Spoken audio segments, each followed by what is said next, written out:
ಶರಣರ ಬದುಕು ಅದೊಂದು ಭವ್ಯ ಸಂದೇಶ. ಅವರು ನುಡಿದು ತೋರಿಕ್ಕಿಂತ ಹೆಚ್ಚಾಗಿ ನಡೆದು ತೋರಿಸಿದ್ದೇ ಹೆಚ್ಚು. ಆ ನಿಟ್ಟಿನೊಳಗೆ ಶರಣರ ನುಡಿ ಅದು ನುಡಿಯಾಗಿರ್ಲಿಲ್ಲ, ಆ ನುಡಿ ಜ್ಯೋತಿರ್ಲಿಂಗವಾಗಿತ್ತು. ಶರಣರ ಕಾಯ ಕಾಯವಾಗಿರಲಿಲ್ಲ, ಆ ಕಾಯವೇ ಕೈಲಾಸವಾಗಿತ್ತು. ಅಂತೆಯೇ ಅಂತಹ ಕಾಯ ಕೈಲಾಸ ನುಡಿ ಜ್ಯೋತಿರ್ಲಿಂಗದಿಂದ ಹಬ್ಬಿದಂತಹ ವಚನಗಳು, ಒಂದೊಂದು ವಚನಗಳು ಕೂಡ ಒಂದೊಂದು ಜ್ಞಾನಪೀಠದ ಸಮ ಅನ್ನೋದರಲ್ಲಿ ಯಾವ ಅನುಮಾನ ಇಲ್ಲ ಅಂತ ನಾನು ಭಾವಿಸ್ತಾ ಇದ್ದೇನೆ. ಕಾರಣ ಇಷ್ಟೇ, ಅನುಭವ ಎನ್ನುವುದು ಶಿಶು ಕಂಡ ಕನಸಿನಂತೆ ಇರ್ತಕ್ಕಂಥದ್ದು. ಅದನ್ನ ಅನುಭವಿಸೋದಕ್ಕೆ ಮಾತ್ರ ಸಾಧ್ಯ ಹೊರತು ಅಭಿವ್ಯಕ್ತಿ ಮಾಡೋದಕ್ಕೆ ಸಾಧ್ಯ ಆಗೋದಿಲ್ಲ. ಅಂತ ಅಭಿವ್ಯಕ್ತಿಗೆ ಅಸಾಧ್ಯವಾಗಿರ್ತಕ್ಕಂಥ ಅನುಭವವನ್ನ ತಮ್ಮ ವಚನದ ಮೂಲಕವಾಗಿ ಅನುಭವಕ್ಕೆ ಸಮರ್ಥವಾಗಿ ತಂದುಕೊಟ್ಟಂತ ಕೀರ್ತಿ ಸಲ್ಲೋದಾದರೆ ಅದು 12ನೇ ಶತಮಾನದ ಶರಣರಿಗೆ ಸಲ್ಲುವಂತಹದ್ದು. ಬಹುತೇಕ ಮಟ್ಟಿಗೆ ಒಬ್ಬ ವ್ಯಕ್ತಿ ಒಂದಾಗಬಹುದು, ಇಲ್ಲ ಕವಿ ಆಗಬಹುದು, ಇಲ್ಲ ಸಂಗೀತಗಾರನಾಗ್ಬಹುದು, ಇಲ್ಲ ಕಲಾಕಾರನಾಗ್ಬಹುದು, ಇಲ್ಲ ಸಮಾಜ ಸೇವಕನಾಗ್ಬಹುದು. ಎಲ್ಲವೂ ಕೂಡ ಒಬ್ಬರೇ ಆಗೋದಕ್ಕೆ ಸಾಧ್ಯವಿಲ್ಲ. ಆದರೆ ಶರಣರು ಎಲ್ಲವೂ ಕೂಡ ಒಬ್ಬರೇ ಆಗಿದ್ರು ಅನ್ನುವಂಥದ್ದು ನಾವೆಲ್ಲರೂ ಕೂಡ ಆಶ್ಚರ್ಯ ಪಡಬೇಕಾದಂತಹ ವಿಚಾರ. ಮನಸ್ಸನ್ನು ನಿಗ್ರಹಿಸುವಾಗ ಅವರು ಅನುಭವಿಗಳಾಗಿದ್ದರು. ಆ ಅನುಭವವನ್ನ ಜನತೆಗೆ ಹಂಚುವಾಗ ಒಬ್ಬ ಸಮರ್ಥ ಕವಿಯೂ ಕೂಡ ಅವರಾಗಿದ್ದರು. ಆ ನಿಟ್ಟಿನೊಳಗೆ ಒಂದು ಬಾವಿಯ ನೀರು ಸಿಹಿ ಇದೆ ಅನ್ನೋದಕ್ಕೆ ಬಾವಿ ನೀರನ್ನೇ ಕುಡಿಬೇಕಾಗಿಲ್ಲ. ಒಂದು ಹನಿ ನೀರು ಬಾವಿಯ ನೀರನ್ನು ಹೇಗೆ ಪ್ರತಿನಿಧಿಸುತ್ತೋ, ಶರಣರ ಒಂದೇ ಒಂದು ವಚನ ಇಡೀ ಸಾಹಿತ್ಯವನ್ನೇ ಪ್ರತಿನಿಧಿಸುವಂತಹದ್ದು.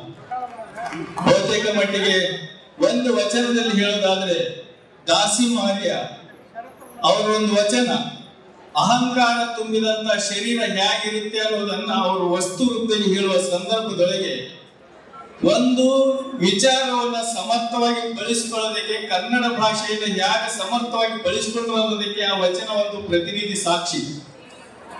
ಕಡಗೀಲಿಲ್ಲದ ಬಂಡಿ ಪಡಗಡಣ ಮಾಡುವುದೇ, ಕಡಗೀಲು ಬಂಡಿಗಾಧಾರ, ಕಡುದರ್ಪವೇರಿದ ಒಡಲೆಂಬ ಬಂಡಿಗೆ ಮುರುಡ ಶರಣರ ನುಡಿಗಡಣವೇ ಬಡಗೀಲು ಕಾಣ ರಾಮನಾಥ, ಬಡಗೀಲು ಕಾಣ ರಾಮನಾಥ. ನಾನು ವಿದ್ಯಾರ್ಥಿಯಾಗಿದ್ದಾಗ ನನ್ನ ಕನ್ನಡ ಅಧ್ಯಾಪಕರು ಅವ್ರ ರೂಮಿಗೆ ಕರೆಸಿ ಇದನ್ನು 2 ಸಲ ಓದಿಸಿದ್ರು ನನಗೆ. ಯಾಕೆ ಅಂತ ಹೇಳಿದ್ರೆ ಅವ್ರ ಭಾಷೆಯನ್ನು ಎಷ್ಟು ಸಮರ್ಥವಾಗಿ ಅಂದ್ರೆ ಅಹಂಕಾರ ತುಂಬಿದಂತಹ ಶರೀರ, ಕೀಲು ಇಲ್ಲದೆ ಇರ್ತಕ್ಕಂಥ ಬಂಡಿ ಅನ್ನೋದನ್ನ ಹೇಳ್ಬೇಕಾದ್ರೆ ಅವ್ರು ಹೇಳ್ತಾರೆ, ಕಡಗೀಲಿಲ್ಲದ ಬಂಡಿ ಹೊಡಗಡನ ಮಾಡದೆ ಕಡಗೀಲು ಬಂಡಿಗೆ ಆಧಾರ, ಕಡುದರ್ಪವಿಲ್ಲ ಒಡಲೆಂಬ ಬಂದಿಗೆ ಮುಡಶರಣರ ನುಡಿಗಡನವೇ ಹೊಡಿಗಾಯಿಲು ಕಾಣ ರಾಮನಾಥ ಅಂತ ಹೇಳ್ಬೇಕಾದ್ರೆ ನಮ್ಮ ಅಧ್ಯಾಪಕರಾದ ಸ್ವಾಮಿ ನೀನು ವಚನ ಓದ್ತಾ ಇಲ್ಲ, ದಾಸಿಮಯ್ಯ ಒಂದು ಬಂಡಿಯಲ್ಲಿ ಕರ್ಕೊಂಡು ಹೋಗ್ತಾ ಇದ್ದಾರೆ ಅನ್ನುವಂತ ಮಾತನ್ನ ಹೇಳಿದ್ದಾರೆ. ನಿಜ, ಆ ಕಡ ಕಡ ಕಡ ಅನ್ನುವಂತ ಶಬ್ದಗಳು ನಾವು ಬಂಡಿಯನ್ನ ಹೋಲಿಸಿ ಹೇಳ್ತಾ ಇಲ್ಲ, ಬಂಡಿಯನ್ನು ಅನುಭವಕ್ಕೆ ತಂದು ಕೊಡ್ತಾ ಇದ್ವಿ. ಇಂತಹ ಸಾಮರ್ಥ್ಯ ಬಹುತೇಕ ಯಾವ ಜ್ಞಾನಪೀಠದಲ್ಲಿ ಕೂಡ ನಾವು ಕಾಣೋದಕ್ಕೆ ಸಾಧ್ಯವಿಲ್ಲ. ಅಂದರೆ ಭಾಷೆಯನ್ನ ಎಷ್ಟು ಸಮರ್ಥವಾಗಿ ಬಳಸಿಕೊಳ್ಳಬಹುದು, ಅದನ್ನು ಅತ್ಯಂತ ಉತ್ಕೃಷ್ಟವಾಗಿ ಬಳಸಿಕೊಂಡಂತ ಕೀರ್ತಿ ಸಲ್ಲುವುದಾದರೆ 12ನೇ ಶತಮಾನದ ಶರಣರಿಗೆ ಅದು ಸಲ್ಲಬೇಕಾದಂತಹದ್ದು. ಅಂತೆಯೇ ಕಾವ್ಯ ಮೀಮಾಂಸೆ ಹೇಳುವಂತಹ ಒಂದು ಕಡೆ ಶಬ್ದಾಲಂಕಾರ, ಇನ್ನೊಂದು ಕಡೆ ಅರ್ಥಾಲಂಕಾರ, ಎರಡನ್ನು ಕೂಡ ಒಟ್ಟುಗೂಡಿಸಿ ಜನತೆಯ ಮನಸ್ಸಿಗೆ ಮೌಲ್ಯವನ್ನು ಸಮರ್ಥವಾಗಿ ತಲುಪಿಸಿದಂತಹ ಕೀರ್ತಿ ಸಲ್ಲುವುದಾದರೆ ಅದು 12ನೇ ಶತಮಾನದ ಶರಣರಿಗೆ ಸಲ್ಲುವಂತಹದ್ದು.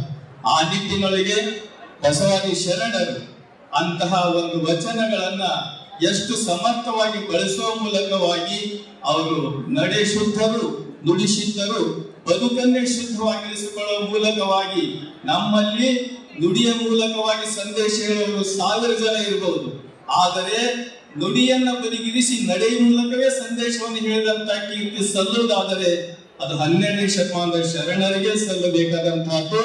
ಆ ನಿಟ್ಟಿನೊಳಗೆ ಅವರು ದೇವರಿಗೆ ಸವಾಲನ್ನು ಒಡ್ಡಿದಂತವರು.